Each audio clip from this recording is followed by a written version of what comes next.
When plants die in your garden, what do we all do? We blame ourselves. I have to tell you, it's not your fault if plants die in the garden.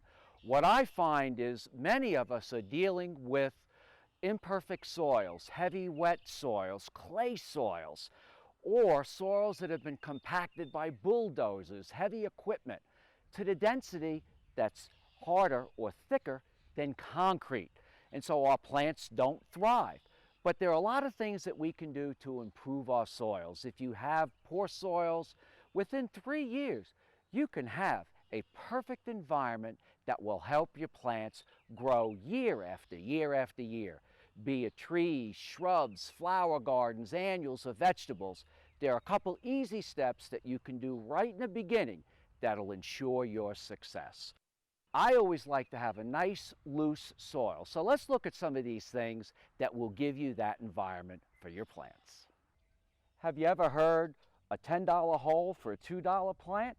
Well, there's a reason for that saying. It's really important that you prepare the soil even before you think about what kind of plant goes where, because that's the most important factor. A lot of us are dealt with a given soil like this, which, these make great mud balls. They don't crumble. They make nice round balls, and if you actually threw this against a block building, it would stick to it.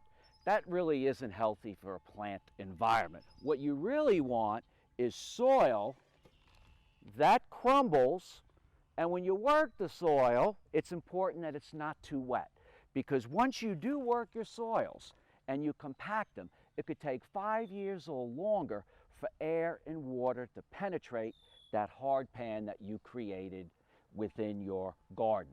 We have taken all the soils around the home that were like this, heavy clay, in some areas very red clay. You really had a hard time digging, and we have made those soils now look like this. And there's a couple things that you can do. You can add compost, you can add organic fertilizers, and you're also going to have to get a workout. Watch this. Are you ready for your workout? It's this simple. Just take organic matter, and if you have your own compost pile, that's great. I suggest about 2 inches of organic matter over an area that you're planting. In addition to that, use an organic fertilizer like Plantone. Always read the label directions. I also like to use a mineralizer like green sand.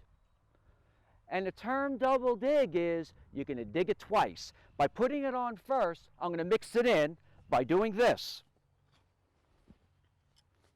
And you just work the soil.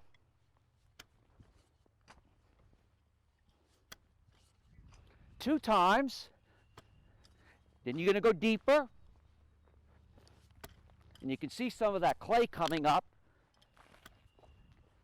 And I'm digging down to about 10 to 12 inches deep, probably deeper than a rototiller.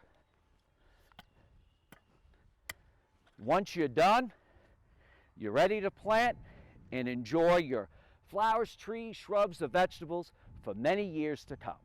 I'm Mark Viette. Join me next time in the garden. For more garden tips, go to inthegardenradio.com.